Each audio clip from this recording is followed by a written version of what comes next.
gracias a Dios por su presencia, y a los que no he podido saludar personalmente, individualmente, bienvenidos a la reunión. Así que hoy continuamos con la primera lección del discipulado llamado la conversión. Y en esta lección número 1, les decía la semana pasada que tenemos la necesidad de la regeneración.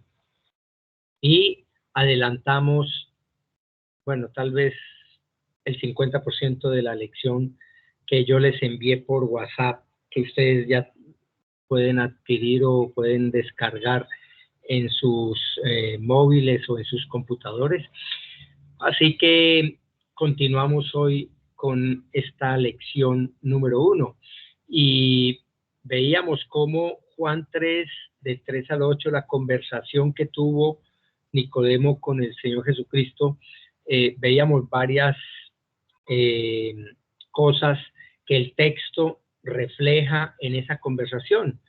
Y una de ellas es la forma teológica como Nicodemo vivía como fariseo, igual que los judíos y la gran mayoría de personas religiosas, con la teología de la retribución. Yo les mencioné cómo esa es una forma de pensar que aún hoy en día se mantiene por la misma religión tradicional de ser salvos por obras, y muchas veces creyentes que ya conocen el Evangelio, la salvación por gracia, aún mantienen ese tipo de teología en sus vidas. Y hace 2000 años los fariseos, los saduceos, los escribas querían implantar también esa teología, y entonces les decían a los creyentes que eran salvos por gracia por medio de la fe en Cristo Jesús, que además de creer en Jesucristo de la forma bíblica, además necesitaban circuncidarse, además necesitaban guardar los días de reposo, además necesitaban, etcétera, etcétera. Y Dios, a través del apóstol Pablo, dio una directriz clara y contundente, que el que le agregara algo al Evangelio de Cristo era un anatema, ahí en Gálatas 1, y eso es lo que nosotros tenemos que entender. Así que es atractivo ser bueno, lo veíamos la semana pasada. El problema de creerse uno bueno o de querer ser bueno, y quedamos en este tercer punto, cómo se ve la bondad en la práctica, y ahí retomamos entonces nuestra lección de la semana que comenzamos la semana pasada. ¿Cómo se ve la bondad en la práctica? Y es que la condición natural del ser no regenerado, nosotros no lo percibimos, pero está en medio de nuestra iglesia. En medio de nuestras iglesias cristianas están personas que todavía no han sido convertidas, pero creen que lo son, o piensan que es suficiente con lo que ellos hacen, cómo viven, lo que creen, lo que piensan, lo que dicen, su estilo de ser, su personalidad, etcétera, y se consideran dentro de ese círculo de bondadosos. Entonces, ¿cómo luce una persona en medio de la congregación? ¿Cómo lucen estas personas que ven en ellos la suficiente bondad para creerse hijos de Dios? Bueno, una persona con este tipo de vivencia, condenamos o condenan el pecado del mundo, pero no el propio, no el nuestro. Una persona que es bondadosa va a condenar el pecado de los demás, menos el propio. Esa es la condición que tenían los fariseos y que han tenido todos los seres, sí, podría ser de calificativo legalista en ese sentido, que tienen un orgullo y un ego tan grande. Hermanos, el legalismo es una cosa espantosa porque es la muestra de cuánto nos amamos. Una persona legalista es una persona que va en contra de la gracia de Dios. ¿Por qué? Porque quiere lograr lo que Dios nos da por gracia, lo quiere lograr por sus esfuerzos. Y una persona que se considera bondadosa condena a los demás, pero no condena su propio pecado. Y eso se llama autojusticia, como lo dice Romanos 2. Fuera de eso, una persona que practica ese tipo de teología o esa posición teológica de su bondad, que es suficiente para considerarse hijo de Dios, ser bueno, como lo veíamos la semana pasada, ubicamos el pecado en una jerarquía. Esto es lo que hace una persona que no entiende la salvación por fe. Lo que nos permite tolerar nuestros propios pecados. O sea que una persona que no ha sido convertida, que se considera buena, que manifiesta ese estilo de vida, pone los pecados en diferentes grados de afectación o de gravedad o de, sí, califica los pecados de forma individual. Entonces, muy grave matar, muy grave robar, bueno, llegar a adulterar y fornicar, bueno, pero la mentirita blanca, la mentirita piadosa, se acostumbran a un estilo de vida de pura mentira y no se dan cuenta que la mentira es tan grave para Dios como el mismo asesinato. Y no tienen un discernimiento precisamente porque no están en esa conversión genuina. O no han dejado todavía, puede ser un creyente nuevo, un nuevo creyente que todavía está con esa teología radicada en su corazón de la de la retribución, la teología de la retribución. Entonces se jerarquiza el pecado y dice, ay, menos mal que yo no soy tan malo como este, yo no soy tan malo como aquel.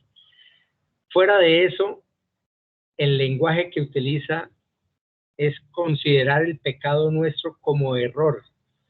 Y eso es muy usual, pero eso es usual por pura ignorancia, hermanos.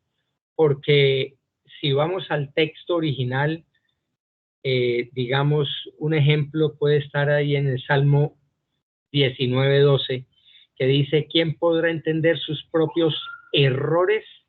Líbrame de los que me son ocultos. Pues resulta que para suavizar un poco el lenguaje ay, pero tampoco se dé tan duro, pastor, o le dicen a los creyentes, ay, tampoco sea tan legalista, no sea tan fundamentalista, porque cuando hablamos de pecado lo hablamos con nombre propio. No, eso es una maldad, una inmundicia, la pornografía. Entonces, ya dice, ah, no, es que cometí un error. No hablan de cometí pecado de mirar pornografía, algo así. Entonces, como que suaviza el lenguaje, la gravedad del pecado, diciendo que no es un pecado, sino es un error. Pero resulta que en el griego la palabra errar es la misma palabra que Dios utiliza en pecar, porque es el verbo amartía, jamartía con H, que se pronuncia jamartía, pero es amartía. Ese amartía lo que significa es errar al blanco. O sea que básicamente cuando habla el Salmo 19, 12, de quién podrá entender sus propios errores, está hablando quién podrá entender sus propios pecados, porque pecar es errar al blanco. O sea, cuando ustedes y yo, hablando de dar en el blanco, como en el tiro al blanco, en las dianas, y no le damos al centro de la voluntad de Dios, entonces eso es pecado, eso es jamartía, eso es errar al blanco. Así que mucha gente trata de utilizar ese lenguaje como para suavizar, pero no entiende que está hablando igualmente de pecado. Y fuera de eso, llegamos a tener como modelo de seguimiento, de imitación, como modelo a seguir los personajes de las escrituras y no a Jesucristo. Entonces, usan las historias de la Biblia para ser buenos, para ser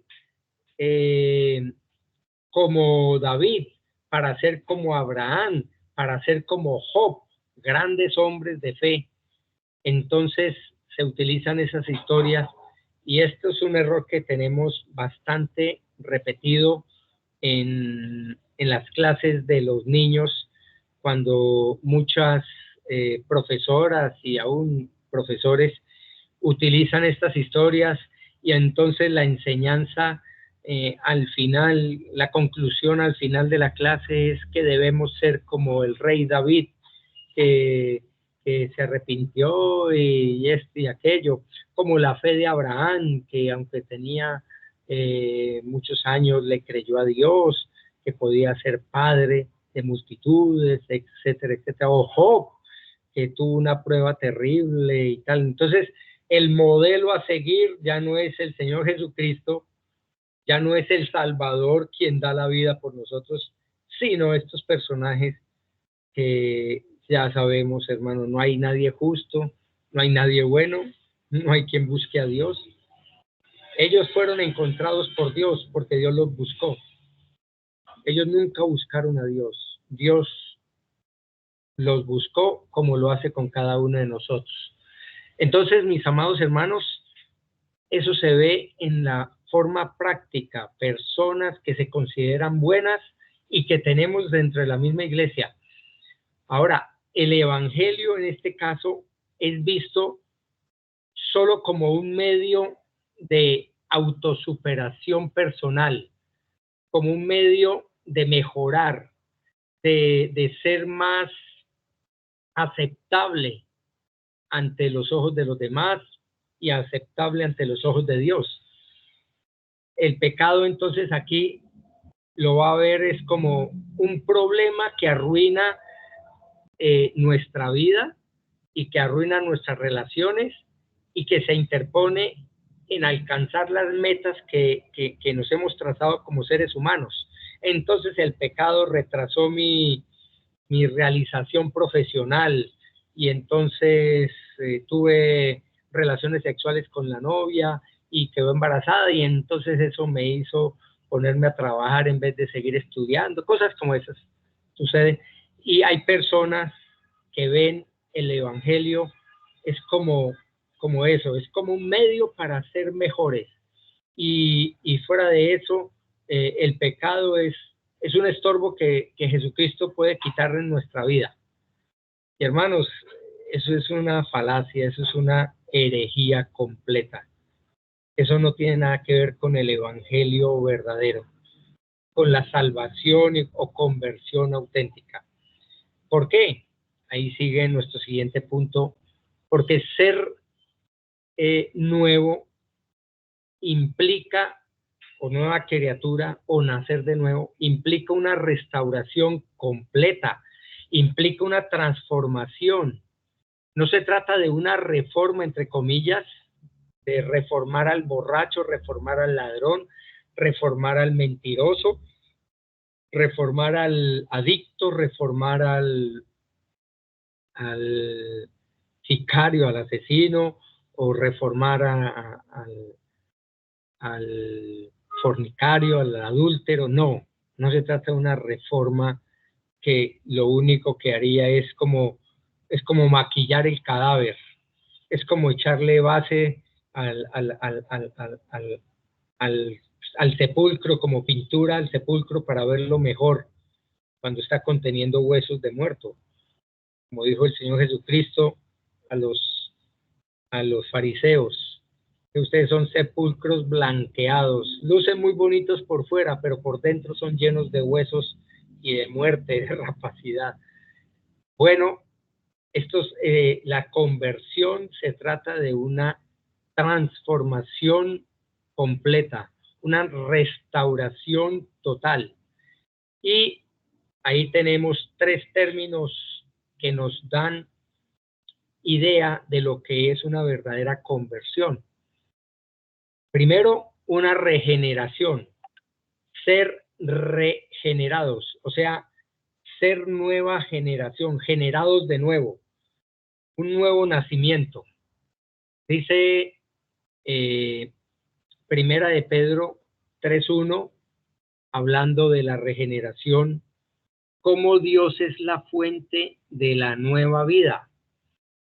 De tal manera que una persona no necesita ni siquiera estar hablando de la nueva experiencia en Cristo, de la iglesia a la que ahora va, de lo que hace todos los días, ahora lee. No que no sea importante el testimonio, no, sino que sería suficiente con una transformación de tal manera que sin palabras podemos ganar a los incrédulos, y por eso está citando este punto, Primera de Pedro 3:1, que dice: asimismo vosotras, mujeres, estad sujetas a vuestros maridos, de modo que si alguno o algunos de ellos son desobedientes a la palabra, a la Biblia, a la palabra de Dios, puedan ser ganados sin palabra alguna por la conducta de sus mujeres.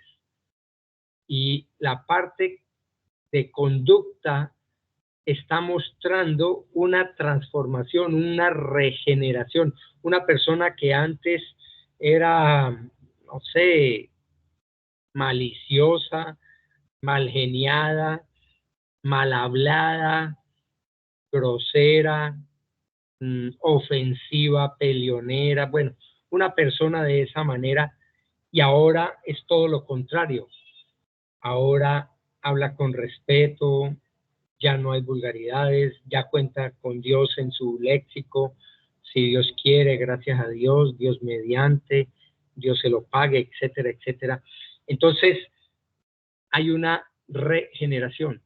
Fuera de eso, hay una recreación. Recrear es volver a crear, o una nueva creación. Y eso es ser parte de la nueva creación que narra la Biblia del tiempo del fin. ¿Por qué del tiempo del fin? Porque todo esto de ser nueva criatura viene después de la obra salvífica del Señor Jesucristo en la cruz. Por eso el nuevo pacto, ese nuevo pacto que se profetizó desde el Antiguo Testamento, pero que se vino a ejecutar con el Señor Jesucristo para hacernos nuevas criaturas, o sea, una nueva persona, nacido de nuevo, ese nacimiento verdadero. Entonces dice 2 Corintios 5:17, de modo que si alguno está en Cristo, nueva criatura es. Las cosas viejas pasaron, he aquí son hechas nuevas. Las cosas viejas pasaron, ya la naturaleza antigua, las costumbres antiguas, los deseos antiguos, todo lo antiguo pasó, y ahora tenemos nuevas metas, nuevos deseos, nuevos modos de usar el tiempo que antes lo empleábamos en cosas superfluas, sin valor. Escuché una frase que me impactó, o leí más bien una frase que me impactó de Francis Chan, un hombre muy querido en el mundo cristiano, un creyente oriental, un predicador excelente, que dice, la frase dice, no hay, o creo que alguien la publicó, no sé si alguien la publicó en el grupo de WhatsApp, que no hay peor éxito, no hay peor fracaso, sí, no hay peor fracaso que tener éxito en las cosas que no tienen trascendencia eterna. Y esa es una realidad, hermanos. No hay peor fracaso que ser un hombre de este mundo victorioso, famoso, rico, poderoso, admirado, seguido, adorado y todo, pero sin Cristo, sin trascendencia eterna. Triunfa en el deporte, en el arte, en la ciencia, en lo que sea, pero son cosas que no tienen trascendencia eterna, y eso es el peor de los fracasos. Y fuera de eso, la transformación que es una nueva naturaleza, adquirir una nueva naturaleza. Esa nueva naturaleza es la que Dios prodiga o provee en el momento que convierte soberanamente a una criatura, a un hijo del diablo, y lo convierte en un hijo de Dios. Es una nueva naturaleza que se va a manifestar en lo que hacemos, en lo que vivimos, en lo que sentimos, en lo que decimos. Va a ser realmente una nueva criatura que se va a manifestar con una nueva naturaleza. Recuerden que tenemos una naturaleza pagana, una naturaleza caída, una naturaleza perdida, una naturaleza inclinada al mal, que es la concupiscencia. Esa naturaleza pagana que tenemos en nuestra vida normal, natural, ahora tiene su competencia y adquirimos la naturaleza nueva, la naturaleza espiritual, la naturaleza de Cristo. Y esa naturaleza va a contender, a contraponerse, va a oponerse a la antigua naturaleza.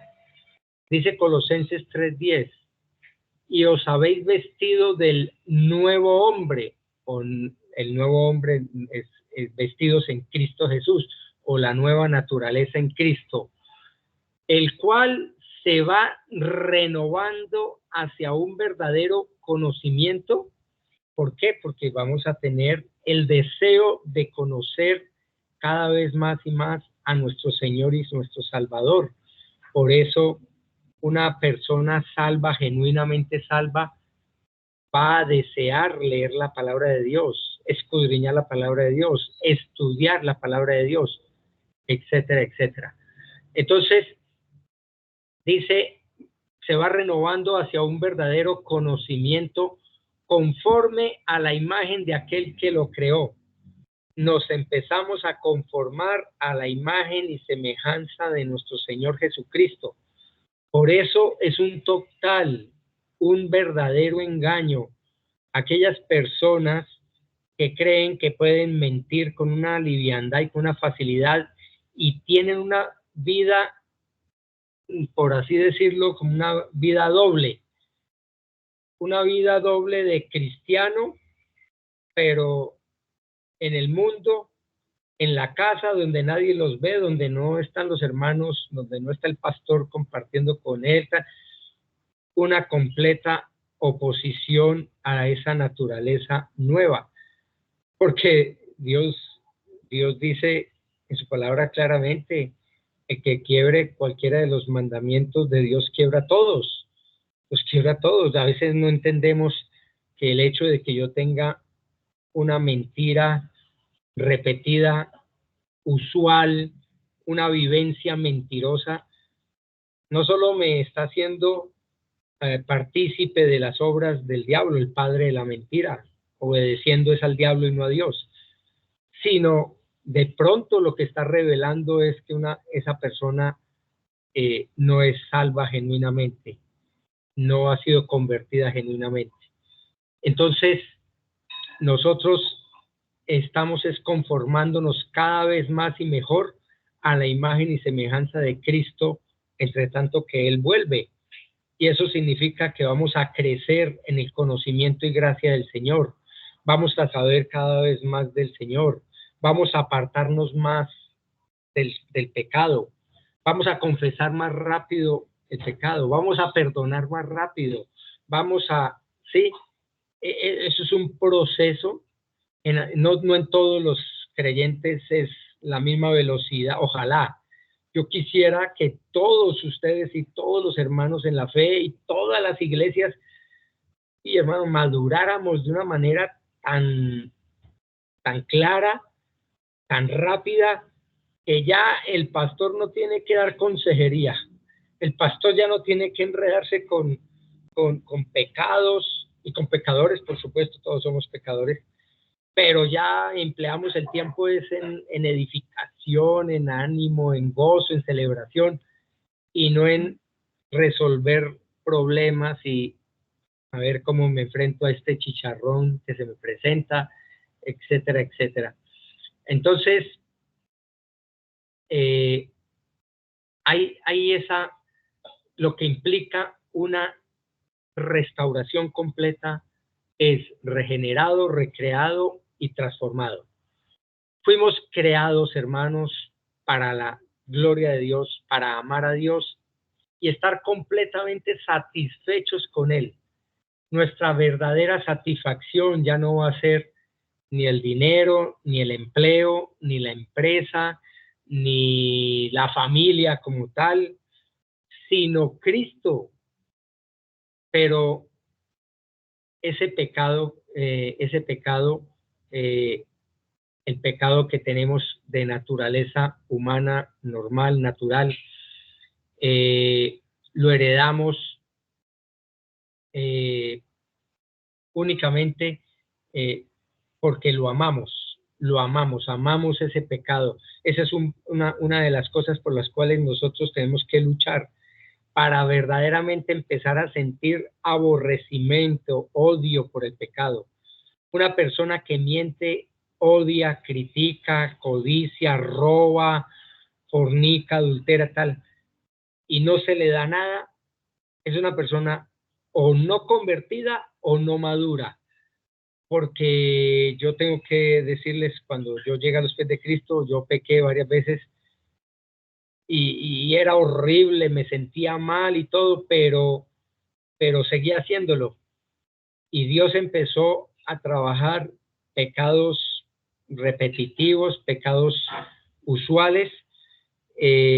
Fue cuando Él empezó a darme el odio real que Dios tiene por el pecado. Y Dios no solamente odia el pecado, sino odia al pecador, en el sentido de que una persona que ama su pecado se hace odioso ante los ojos de Dios, se hace digno de su ira, de su justicia implacable. ¿Por qué? Porque está amando las tinieblas de este mundo, se ama a sí mismo más que a Dios. Todo lo que se interponga entre Dios y nosotros es idolatría. Y la idolatría es el pecado más aborrecible que trata Dios en su palabra.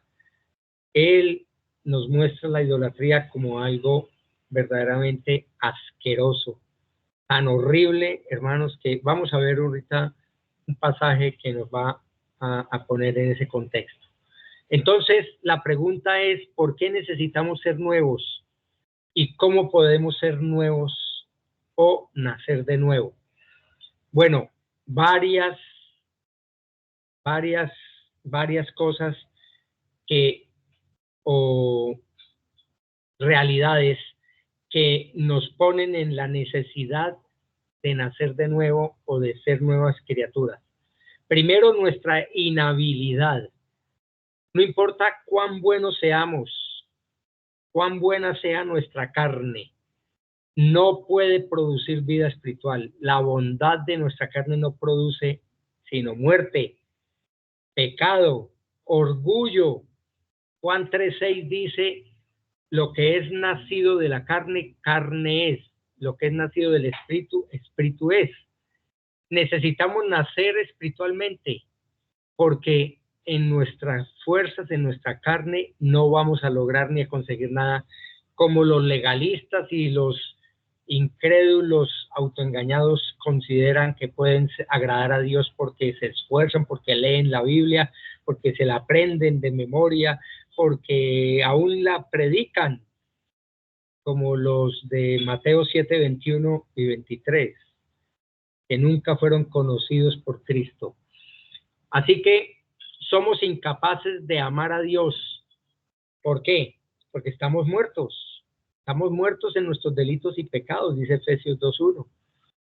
Efesios 2:1 al 3 dice lo siguiente: y Él os dio vida a vosotros que estabais muertos en vuestros delitos y pecados, en los cuales anduvisteis en otro tiempo según la corriente de este mundo, conforme al príncipe de la potestad del aire, el espíritu que ahora opera en los hijos de desobediencia, entre los cuales también todos nosotros en otro tiempo vivíamos en las pasiones de nuestra carne, satisfaciendo los deseos de la carne y de la mente carnal, y éramos por naturaleza hijos de ira, lo mismo que los demás. En este pasaje podemos mirar cómo un muerto espiritual no puede hacer nada por sí mismo. Por eso la salvación es por gracia, por medio de la fe, porque Dios es el que nos da el entendimiento, la vida espiritual, esta regeneración, esta conversión, para poder entender el Evangelio, para poder creer el Evangelio, para poder aceptar el Evangelio, para poder confesar el Evangelio, vivir el Evangelio y predicar el Evangelio. No hay otra manera, hermanos. Así que estamos inhabilitados naturalmente para ser hijos de Dios o para ser transformados. O sea, cuando alguien dice, ay, es que él no quiso, o es que él no quiere aceptar la salvación. Hermanos, miren, la responsabilidad del hombre va hasta la condenación, pero la salvación es responsabilidad y soberana decisión y elección de Dios. Entonces el hombre no va a tener excusa delante de Dios un día de que yo no sabía, yo no entendía, yo no creía. ¿Por qué? Porque Dios, que lo sabe todo, nunca jamás cometerá una injusticia de enviar al lago de fuego eterno a alguien justo. No, el problema es que no hay nadie justo. Por eso Dios va a demostrar el juicio final.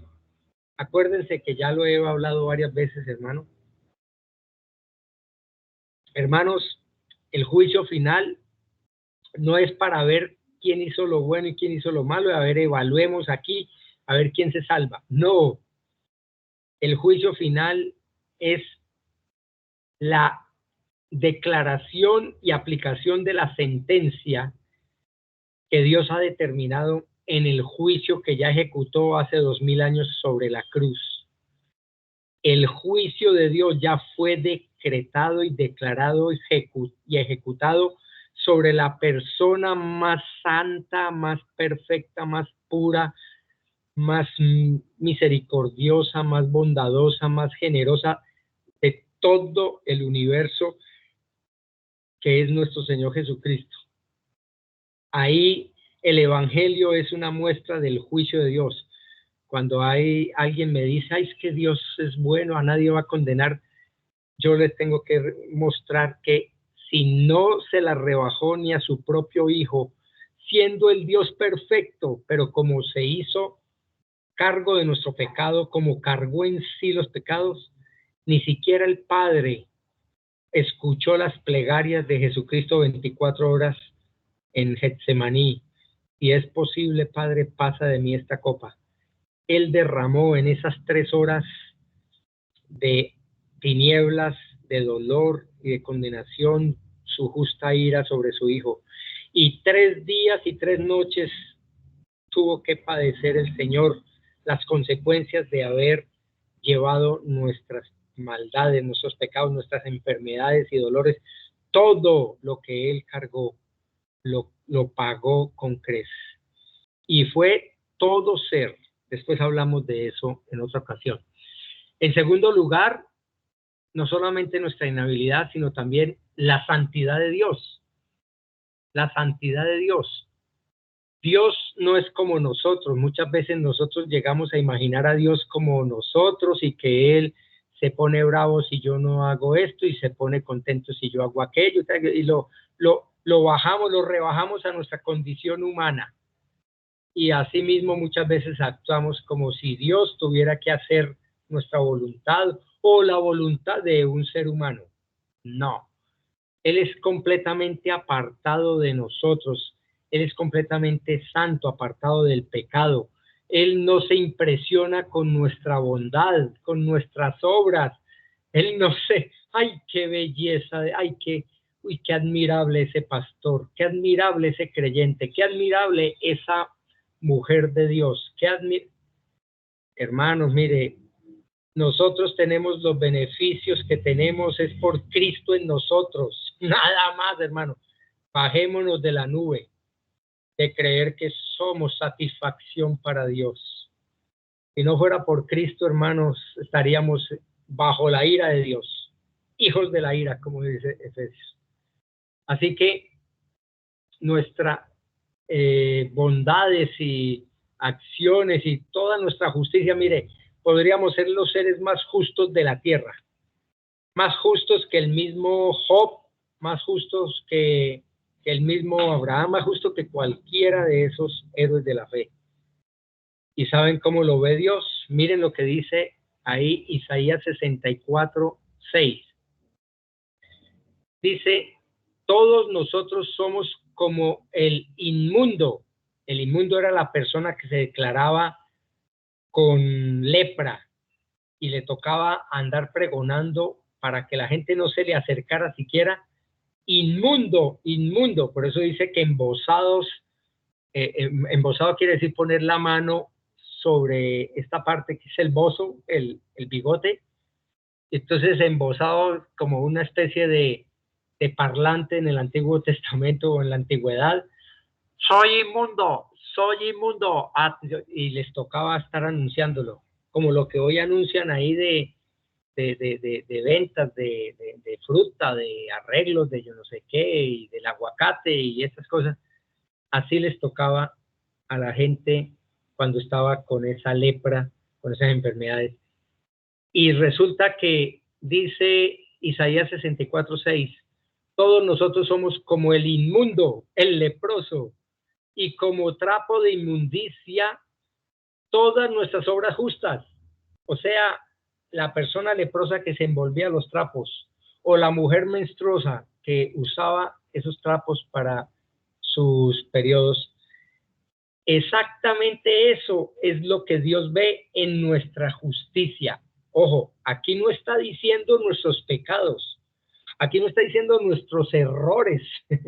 No, lo mejorcito nuestro ante la santidad y la gloria de Dios son trapos de inmundicia, asquerosidades.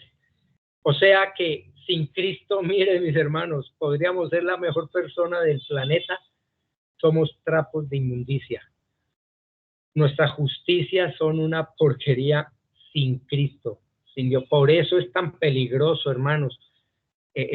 Gente autoengañada, pensándose hija de Dios sin haber nacido de nuevo.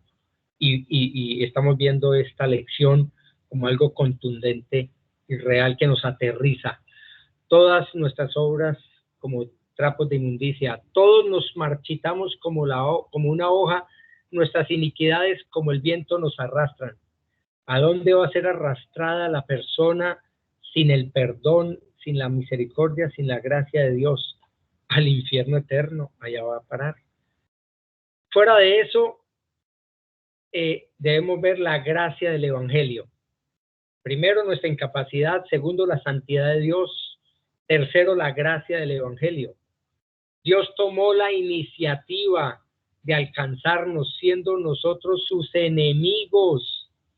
Cristo tomó nuestro lugar como sacrificio, como el sacrificio vicario, el sustituto, el sacerdote vicario que ocupó nuestro lugar. En ese sacrificio tomó nuestro lugar ante el Padre por esos pecadores que un día Dios iba a arrepentir, entre los cuales estamos todos nosotros como genuinos hijos de Dios. Así que, hermanos, la gracia del Evangelio, cuando nosotros nos creemos buenos, nos creemos justos, no hay nadie justo, no hay nadie bueno. Eso está por todas partes, lo dice el Antiguo, lo dice el Nuevo Testamento. Así que, hermano, aterricemos nuestras vidas para saber que únicamente por la gracia de Dios, recibir algo inmerecido, es que podemos llegar a su conocimiento y a su salvación. Así que la gracia del Evangelio, no podemos quitarnos esto de la mente y del corazón como de hijos de Dios, como creyentes. Dice Primera de Pedro 2:24, y él mismo llevó nuestros pecados en su cuerpo sobre la cruz, a fin de que muramos al pecado y vivamos a la justicia, porque por sus heridas fuisteis sanados. Increíble, pero Dios sufrió en forma integral, hermanos. Como ser humano, él tenía cuerpo, alma y espíritu, o espíritu, cuerpo y alma. Y en los tres aspectos del ser, él sufrió de una forma indecible, terrible, espantosa, pero por tiempo no tengo el tiempo para explicarlo esta noche, pero bueno, en algún momento les ruego el favor, guarden esa pregunta. ¿Cómo es que Cristo sufrió totalmente en su naturaleza humana esa condenación? Bueno, fue así, pero por tiempo les digo, no puedo esta noche. Así que Él llevó voluntariamente nuestros pecados para llevarlos a la cruz y saldar la deuda de todos los arrepentidos en Cristo Jesús. Y eso es algo impresionantemente maravilloso. Si nosotros entendiéramos lo que padeció el Señor Jesucristo, hermanos, no tomaríamos con liviandad esos pecados que cometemos cada rato, no tomaríamos con liviandad el cristianismo, la inasistencia dominical, la inasistencia a los discipulados virtuales, no tomaríamos con liviandad nuestras vidas tristemente mediocres como creyentes, sino procuraríamos de verdad glorificar a Dios en todo lo que hacemos, en todo lo que vivimos. Fuera de eso está el poder del Espíritu de Dios, el poder del Espíritu de Dios. Entonces, en cuarto lugar está el poder del Espíritu de Dios, que vemos como el Espíritu Santo de Dios toma todos esos beneficios que Cristo obtuvo, que Cristo ganó, como la resurrección, como su justicia, como su gracia, como su amor, todos los beneficios, todo lo que él ganó, siendo 100% hombre en una condenación injusta, todo lo que él ganó, el Espíritu Santo de Dios los aplica a nuestra vida, a nuestros corazones, a nuestra existencia, a nuestra nueva naturaleza. Y cambia nuestra naturaleza antigua por una nueva, pero no es porque la reemplace, sino porque la sobrepone para que mientras nosotros vivamos en esta carne, ya esa naturaleza antigua no se manifieste más. Por eso es importante entender, hermanos, es importante entender que en una persona creyente, en un creyente, ¿cuál naturaleza va a primar? ¿La antigua o la nueva? Bueno, la respuesta es la naturaleza que más alimentemos. Creyentes que se la pasan con el TikTok, con el Facebook, con el Internet, con todas esas cosas tal, y redes sociales, y todas, pues van a alimentar la naturaleza antigua, y esa es la que se va a imponer en su vida, con mal genios, con mentiras, con pecado. Pero si alimentamos la nueva naturaleza, la naturaleza en Cristo, lectura, oración, meditación, memorización, adoración, evangelismo, bueno, todas los recursos que Dios nos ha dado, pues esa naturaleza termina imponiéndose. Entonces vamos a enfrentar los mismos problemas todos, las mismas circunstancias, pruebas, necesidades, ataques, tropiezos, angustias, enfermedades, hasta la misma muerte, pero la forma como reaccionamos va a ser diferente. Y ahí está la clave del asunto en nuestro testimonio, porque vamos a tener el Espíritu Santo de Dios con todo su poder, transformando esa naturaleza y haciéndonos nuevas criaturas y uniéndonos a la familia de Cristo. Ya somos adoptados, somos hijos de Dios, declarados hijos de Dios por la promesa de Dios. Y el pasaje que ya vimos en 2 de Corintios 5:17, de modo que si alguno está en Cristo, nueva criatura es, las cosas viejas pasaron, he aquí son hechas nuevas. Y eso implica una nueva naturaleza, una nueva forma de ser, una nueva forma de actuar, de reaccionar. Y finalmente está la promesa de Dios de la creación de un pueblo. Por eso necesitamos ser convertidos, necesitamos experimentar la conversión, porque va a derrotar nuestra inhabilidad, vamos a ser copartícipes de la santidad de Dios, vamos a valorar y a disfrutar la gracia de Dios, vamos a estar bajo el poder del Espíritu Santo de Dios y vamos a pertenecer a la nueva creación del pueblo de Dios. Ya no el Israel antiguo, el Israel étnico, como arminiano y como dispensacionalista. A mí me habían enseñado que habían dos pueblos, el pueblo de Dios, escogido de Dios, el Israel del Medio Oriente, y la iglesia de Dios, y entonces y eran dos pueblos diferentes, con fines diferentes, con aspectos diferentes, con un poco un enredo, y el gozo que tuve cuando Dios me dio el entendimiento de la teología reformada y supe que éramos el Israel de Dios, porque el Israel de Dios no es ni siquiera nosotros, es Cristo. Él es el Israel de Dios, quien lucha con Dios, Dios luchando en Cristo como ser 100% hombre. El Israel de Dios es nuestro Señor Jesucristo. Por eso todos los que pertenecemos a Cristo, los que estamos en Cristo, ahora somos el Israel de Dios, según Gálatas 6. Entonces, con eso en mente ya podemos decir, Dios mío, Él me escogió desde antes de la fundación del mundo para ser su pueblo. Dios lo prometió, que Él haría un nuevo pueblo. Y vemos ese pasaje de Ezequiel 36, versículo 26 al 29. Ezequiel 36, 26 al 29 dice una profecía que se cumplió exclusivamente por medio de Jesucristo. Cristo la cumplió para nosotros. Además, os daré un corazón nuevo y pondré un espíritu nuevo. Ahí está hablando claramente de la conversión de un genuino creyente. un espíritu nuevo dentro de vosotros. Quitaré de vuestra carne el corazón de piedra endurecido por el pecado y os daré un corazón de carne, sensible, vivo, real, bien,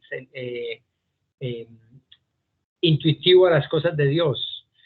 Pondré dentro de vosotros mi espíritu, el Espíritu Santo, y haré que andéis en mis estatutos. Hermanos, es imposible que una persona que diga que es cristiana y no obedece la palabra de Dios diga que es cristiana. Es imposible, hermano, no, es un autoengaño. Si tú eres una persona que se considera hija de Dios, pero desobedeces las escrituras constantemente, hermano, estás engañado, o hermana, estás engañada. Eso no puede ser. El Espíritu Santo nos lleva a obedecer. Dice que mi espíritu, pondré dentro de vosotros mi espíritu y haré que andéis en mis estatutos. Cuando alguien dice, ay, es que esa persona sí es obediente, no, no es la persona, es Cristo. Es el Espíritu Santo de Cristo, el Espíritu Santo de Dios en esa persona quien nos hace fieles. Por nosotros seríamos los más infieles seres de la tierra, pero es Dios quien es el único fiel y verdadero. Por eso el título de Cristo cuando Él venga, fiel y verdadero. El único fiel y verdadero es Cristo, hermano. Nosotros, nada que ver. Como el borrachito de la ilustración, no somos nada, no somos nada.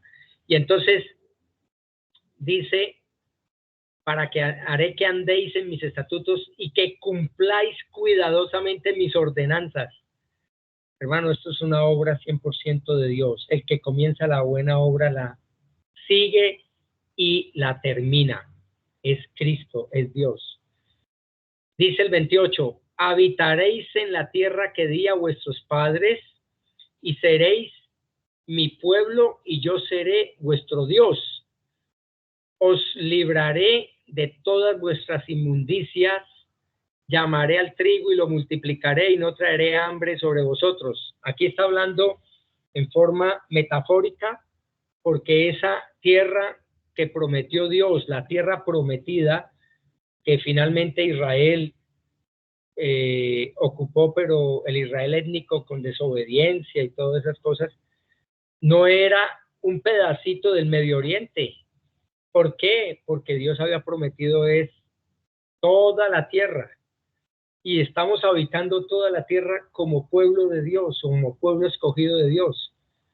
Y por supuesto, Él es el proveedor de nuestras necesidades y no vamos a tener mucha gente, incluso hermanos en la fe, que dicen que o piensan que tienen que hacer trampa para poder adquirir la visa, para poder viajar, que tienen que mentir para que le den el subsidio de yo no sé qué, que tienen que hacer esto para que los califiquen de yo no sé qué y tal.